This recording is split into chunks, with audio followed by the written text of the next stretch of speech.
आज हम अनाब के बारे में बात करेंगे। शरबत अनाब बनाने के तरीके के बारे में। शरबत अनाब बनाने के लिए आपको 3 चीज़ों की ज़रूरत है: अनाब की, पानी की और चीनी की। वीडियो शुरू करने से पहले हमारे चैनल को सब्सक्राइब करें और साथ ही बेल आइकॉन को दबाएं ताकि मेरी हर नई आने वाली वीडियो आपको मिल सके। शरबत अनाब, मैं आपको इसके फ़ायदे के बारे में बताता हूँ। इसके क्या फ़ायदे हैं शरबत अनाब के। ये खून की सफाई करता है, फोड़े फिंसियाँ और गर्मी दानों के लिए बेहतरीन चीज़ है। ये खून में जो भी है वो खून को बहुत साफ़ करता है शरबत अनाब।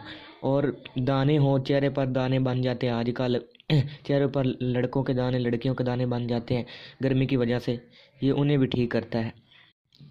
ये गर्मी दानों के लिए बेहतरीन चीज़ है। ये अमूमन आपको गर्मियों में बनाना चाहिए, बल्कि मैं आपको बता रहा हूँ ताकि आपको तरीका इस्तेमाल आ सके। इसका बनाने का तरीका, आपने 1 पाव अनाब लेना है और 1.5 लीटर पानी। 1 पाव अनाब को आपने 1.5 लीटर पानी में भिगो देना है शाम को, और सुबह को अनाब को अच्छी तरह पानी में मिलाकर आपने चूल्हे पर पकाना है।